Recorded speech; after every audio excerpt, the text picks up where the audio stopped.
It is my distinct pleasure and honor to have Dr. Stephen Noseworthy join me today.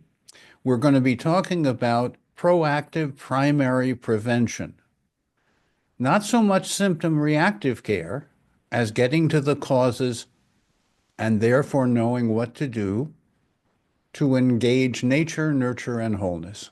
So thank you, Dr. Noseworthy, for joining us and enlightening us. Well, I'm honored to be invited on to have a chat with you.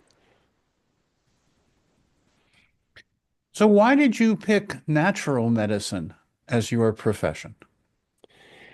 I think if I look back at my motivations, like when I was going through my first undergraduate degree, I had no aspirations to be in the healthcare community at all.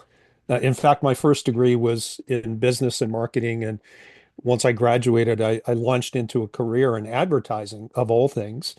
For a couple of years, I worked for a couple of medium-sized ad agencies in downtown Toronto. I'm Hmm. Canadian originally, but I've been in the States more than half my life now. And um, and what made me change my career was a personal experience. And I know that a lot of people who are practitioners like we are have similar things. They have similar stories.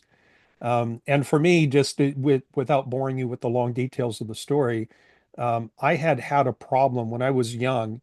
I would wake up maybe 3 or 4 times of the year with my left arm literally plastered to my side to the point where I couldn't move it. And I would have to take my right hand and kind of start to mobilize it. And after about 5 minutes or so, I could lift my arm. Very long story short, it turned out to be a problem with my neck. And after having had years of physical therapy and cortisone injections and every traditional medical treatment you can think of, I saw a chiropractic intern at the college in Toronto, called Canadian Memorial Chiropractic College. And in 3 months, he restored probably 80% of my function, gave me back an athletic life. I had to really stop doing a lot of things that I love to do. And it was so inspiring to me that at the ripe old age of 27, I decided to move to the States and become a chiropractor. And quite honestly, like I kept thinking to myself, like, gosh, if I go into school at 27, I'm going to be 31 when I graduate. That's going to be very old. But I honestly, Doc, I had this idea that if I could change one person's life the way that this chiropractic student had changed mine, it would be worth going back to school for 4 years and, incurring the debt that comes along with that. And I think I'm quite privileged to say that I get to change people's lives every week.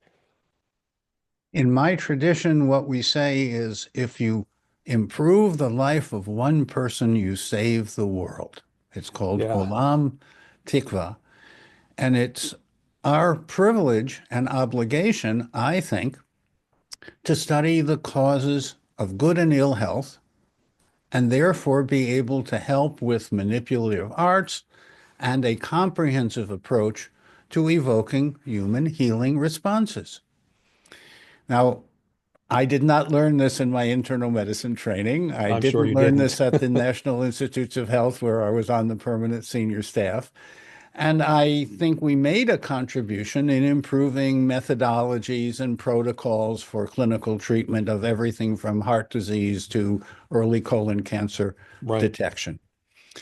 But then what happened to me was I heard that Qing Nuan Wu, a traditional TCM acupuncturist practitioner, could achieve results that we at the clinical center at the NIH could not achieve.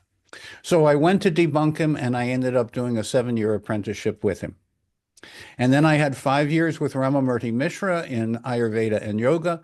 And then I had 30 years with Bhante Dharmawara. We have just done a book about him, so I'm going to hold up the book. This is the book called Bhante Dharmawara, Cambodian Monk Extraordinaire, who taught many, many people a non-invasive healing system based on green lights Hmm. Interesting. and green water and green oil. And it's all in the book, but it says that we have overlooked nature, nurture, and wholeness. We have been at war with nature using symptom reactive care, often Right. proprietary pharmaceuticals, but symptom reactive care, which is helpful to reduce suffering, but does not ever achieve high level well being. Right. And so for the last decades, I've been an example, trying to be an example to myself and others, paying forward the privilege that I have had of studying with many, many people, including George Goodhart. Do you know of his name as a Oh, of chiropractor? course. Yes, absolutely. Well, he, Wally Schmidt, and David something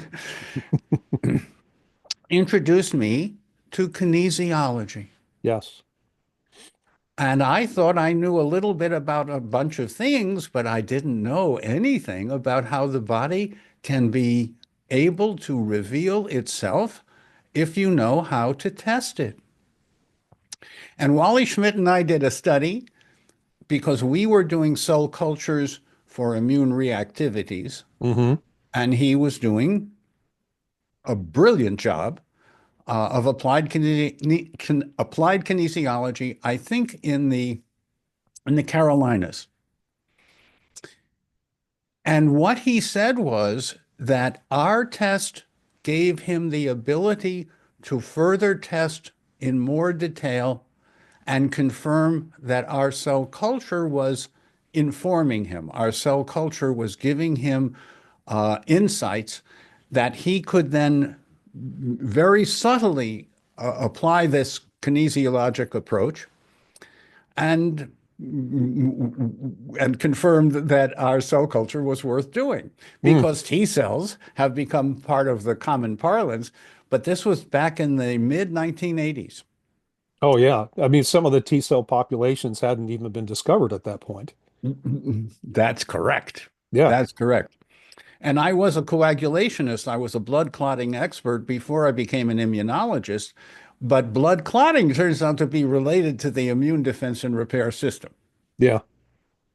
Yeah. And that So was, I think today what you are about and what you are saying to us is that we can learn to be respectful and engage the wisdom of Mother Nature. And yes, I think father time is important, mm, but I prefer a blend of both wisdom and tradition, along with science and evidence. And I don't see any conflict between mind and body. I don't see any conflict right. between engaging the whole person, including the life of spirit. I think it's our opportunity to turn on the lights and take people out of the darkness. And I Mm. think that's what you're saying. Yeah.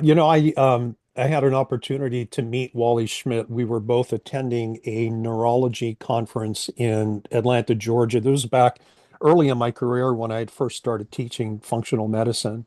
And he was actually quite complimentary. He introduced himself to me, which was nice, and made some comment about how a lot of his students had, been to my seminars and had brought word back to Wally, and so he was quite complimentary. But just based on what you were just saying there, Doc, I have long held that the nature of the treatment should match the nature of the problem, right? And I think sometimes because the human body, in all the thing, not just the physical structures, but the human person, we're so complex and we're made up of multiple systems that are all integrated with each other that it would be, I think, highly unusual for one healing discipline to have all the answers. Whether you talk about chiropractic or acupuncture, traditional Chinese medicine, certainly conventional medicine, we know that they don't have all the answers. Um, maybe present company accepted, of course, because you clearly see things differently. But I look back trying to understand the history of how healthcare has developed over the decades, or how I should say how it's changed. Like if you go back to the late 1800s, early 1900s, medical doctors were, I mean, we maybe could call them naturopath or No, naturists, they were called eclectics, and there were eclectics. more eclectic physicians in 1900 than AMA medical doctors. Yes, and then with the advent, I think if my history serves me correctly, then it was the widespread use of penicillin that kind of changed the focus of conventional medicine Well, it and kind really of changed before. There was the Flexner report that said, in essence, we need to consolidate training into high quality medical centers where only MDs and maybe a few right. DOs will trod. And who supported him? Carnegie and Rockefeller. Yes. Oh, there's And a whole as I'm story sure you behind that. know, and I would like people to know that Rockefeller himself was a homeopathic fan. He had homeopathic physicians, as do the royal family of London, Yeah. England. So it began to change. It changed dramatically with the introduction of penicillin and magic bullets. Yes. Yeah. And then the reimbursement system went in the direction of paying for procedures, not for quality of outcome. Of outcome. Yeah. And then And to that me, was a, yeah. that seemed to be like the advent of insurance and the emphasis on procedures and the what ended up being higher reimbursement and prestige for specialists, I think created a breed of doctors. Like I look at conventional medicine and of course I see its value. I would never want to throw the baby out with the bathwater, but I see it as a fractured system of highly specialized and very well trained specialists that are very good at such a narrow focus. And I kind of think back about the maybe the 40s and 50s and 60s, maybe the 70s. And I think the general practitioners of old were, maybe the rock stars of modern medicine. And if you go back 100 years and back to the point where most MDs were practicing some form of natural medicine, including things like homeopathy. And I think that we've lost a lot in conventional medicine. We've lost a lot of focus on the whole person in favor of pieces and parts. And, sometimes, like, for example, like I've had both of my hips replaced because of Mm, orthopedic issues, mm, congenital orthopedic issues. mm. And, you better believe I wanted the most specialized orthopedist at that time. But when it comes to things like chronic diseases, like the things that modern medicine hasn't found solutions for yet, a highly specialized approach where it seems like the solutions are heavily influenced by the dogma within the system. And there is perhaps an unwillingness to step back and to see the whole person, to see the whole picture, and maybe even an unwillingness for them to maybe say out loud, like, we don't have all the issues, and maybe this isn't the right way to approach these types of problems. And Well, of course, now, some decades ago, surgeons in America noticed that in the United Kingdom, the priority was internal medicine and caring for people, and that surgeons were referred to as Mr., mm, not as doctor, mm, because they were just technicians. really, And therefore, the surgeons in America started Blue Cross and Blue Shield. and And now what did, surgeons are considered the cream of the crop. well, they set up Blue Cross and Blue Shield to Yeah, make them to make them that way. well and happy, and therefore to de emphasize integrative, truly functional, whole person care. Right, Today, most of the time, if you're in a hospital, you're seeing a hospitalist who doesn't expect to see you again. And your family physician in the community is excluded from the hospital because they may not have privileges in the hospital. right, And as you correctly said, our care has become fractured right.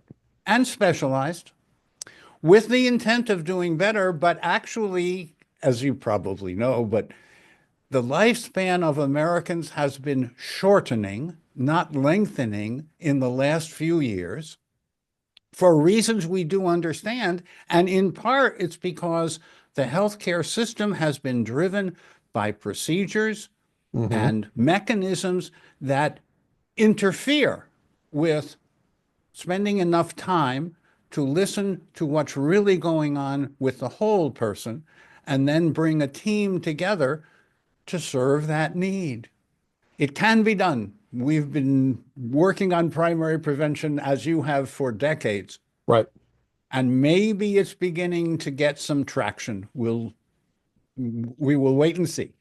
Yeah, and I think we're living in an interesting time right now. Not to bring politics into the discussion, but like we have somebody as the head of human health and services right now who doesn't buy into the dogma of the last 6 decades, right? And so it's going to be very interesting, I think, from our perspective to see how a different perspective and perhaps a different way approaching things filters down. Like you and I both know that it takes, and I've seen different estimates, anywhere from 1 to 2 decades for new research to make its way into a textbook, which might be used in a medical training educational system. And so there seems to me, with exceptions, but there seems to me a huge disconnect between where medicine should be from a scientific basis compared to the information that we have available to us. And if we could shorten that lag time, and we do this on an individual basis, because I know that you read research as I do, and you take what you learn and try to incorporate it into whatever model you've constructed and how you practice. And as a result of that, how you see things, how you do things, even perhaps how you communicate changes over time. And maybe we're on the forefront because we're actually actively trying to engage in what's the latest research on this topic, and how do these things relate to each other. But when we view health systems as a whole, there is that big lag time where new stuff just takes forever to get down. And so it's almost like medicine is a decade or more behind the forefront of science. Would you agree with that? No, I very much agree. And actually, there's a lot of support for the proactive prevention approaches from PubMed to Dr. Google. And most physicians are so busy and they have such a burden of paperwork and administrative procedures and whatever that we started 7 years ago the PIH Academy to give a postgraduate training to those who are interested, and fortunately more and more are, because it's very satisfying to achieve better outcomes and results, have Right. patients that bring their friends and relatives to you because you can achieve things that other doctors are unaware of. And I do agree that we need to shrink the lag time from evidence to practice. Right. But that means we have to have time for ourselves to renew our knowledge base. And colleagues tell me that they barely have time to have lunch, let alone, exercise their intellectual curiosities. Right. So we are trying through the Health Studies Collegium and other activities to shorten that gap time. It no longer needs to be 20 plus years between evidence and practice. But we have to change the way in which we educate physicians. For decades, I've been involved with committees that are involved with curricular reform to open up the walls, to have cross training between disciplines, Right. to include lifestyle and attitude and relationships and intimacy and nutrition and hydration, et cetera, et cetera. Our calculation is we can save 1 million lives a year and divert $1 trillion currently devoted to sick care into the proactive prevention to speed the transition into a really personalized kind of care. I think we are just on the cusp of maybe moving in that direction. Because if we spend ever more and feel ever worse, as John Knowles used to say, can we really call that healthcare or should we call that sick care? Yeah.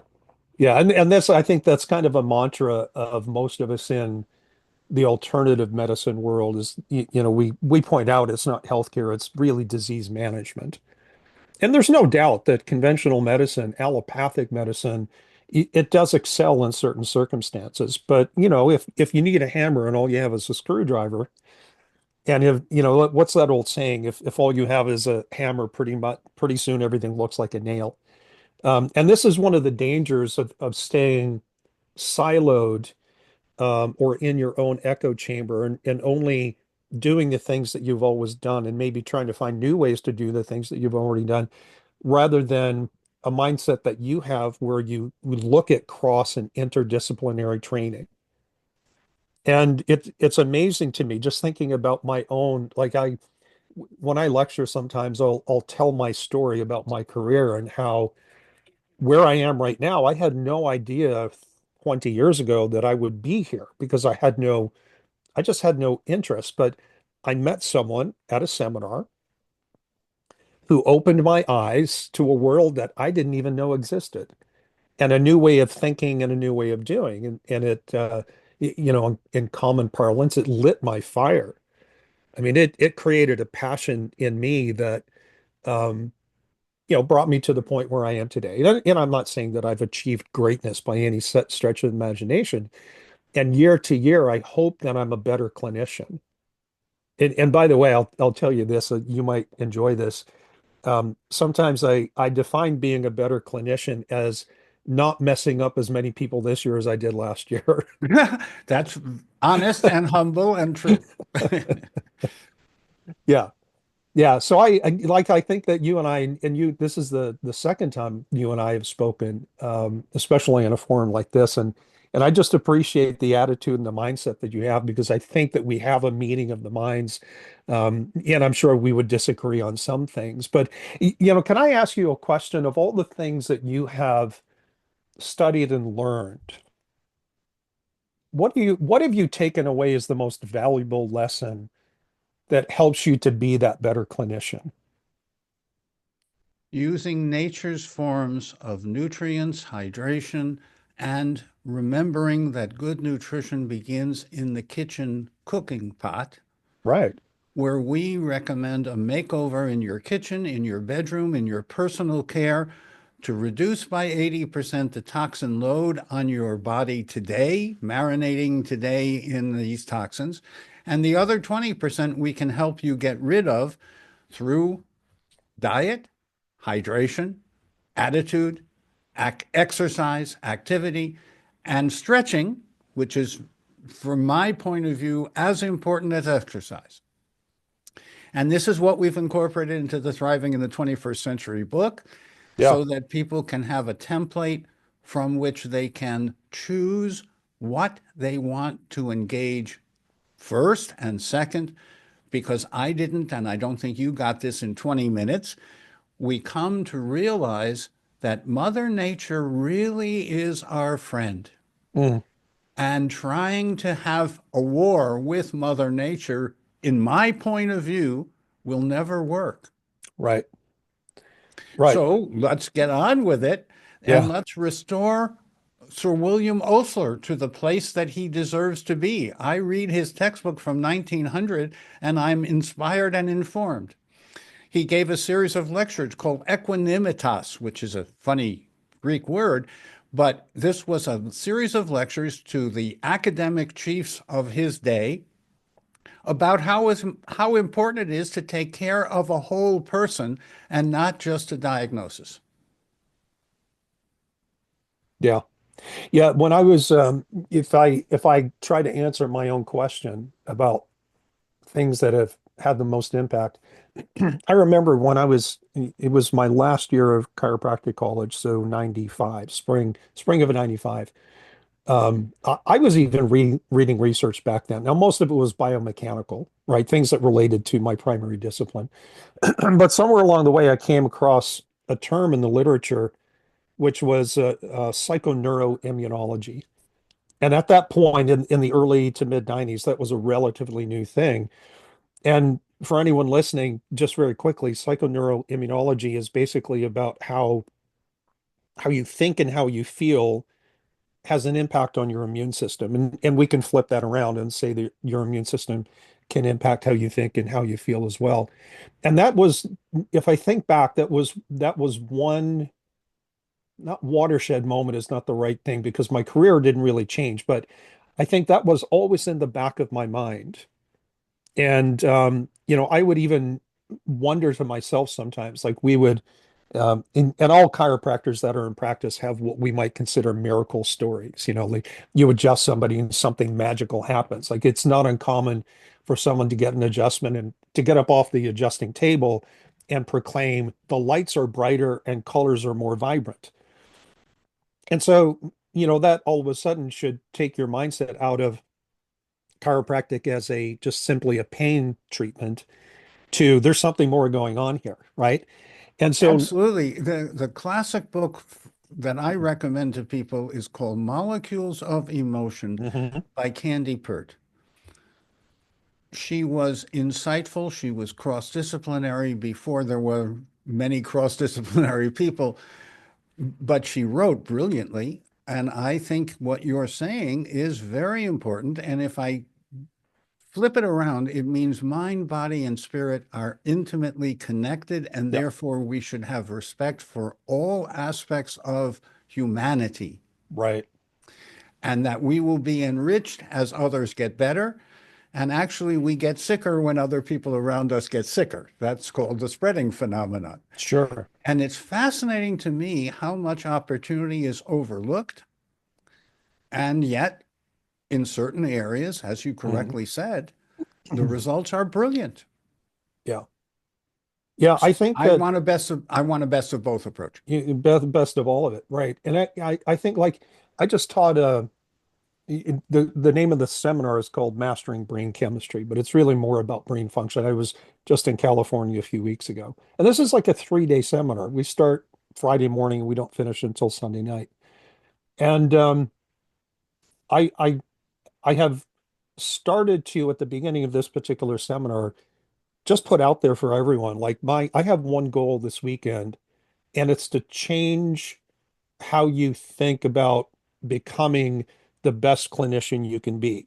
And one of the things that and this is kind of a not a sore spot for me, but if I had one complaint about the world of functional medicine, it would be that it's become too supplement centric, where people have simplified the concepts of functional medicine and what it means to look for root cause and have a systems-based approach to health and wellness and longevity and what we do clinically. And they've a lot of people have boiled functional medicine down to I just, have you fill out a survey. Maybe I even run some basic blood chemistry and I prescribe you supplements and therefore I'm doing functional medicine. And I would argue you're doing part of functional medicine because functional medicine, the word function to me implies it's how the whole system works and all these different interdependent systems. And I've kind of lost I lost the point that I was going somewhere specific, but let me get back to something else that and I know that we're probably almost out of time for this particular session, but equally as powerful to the whole idea of psychoneuroimmunology was um, starting to learn about the neuroendocrine immune supersystem. Mm. And I think that might be the topic of the Instagram live that we're going to be doing coming up here very soon. Um, but those to me were transformative because starting to understand that we have a master or a central control system. Like the perspectives of other healing systems and disciplines aside, whether we're talking about chi and energy or whatever else someone might think about, if we look at the brain and how the brain works, the hormones and how the hormones work, the immune system, and we understand that those are really just different facets of the same thing, it starts to change how you understand particularly complex cases, or let's say complex presentations, because I don't want to boil people down to a case. Um, and it affects how you see it. It affects the diagnostics that you might recommend, how you interpret the results. and then ultimately what you do to try to change that reality. But In TCM, in traditional Chinese medicine, there is no immune system, hormonal system, or neurochemical system. There is one governing vessel. mm, They understood the integration of what we have taken apart. sure. And we understand it more by taking it apart, but we really need to reintegrate. That's also like someone forgot to put the pieces back together again. Right. So thank you so much for being you. Thank you for caring so thoughtfully about the people that come to you and for reaching out to teach, I'm sure, very eager colleagues. Yes. So may you be well and prosper, and may we have many times together. Thank you. Thank you.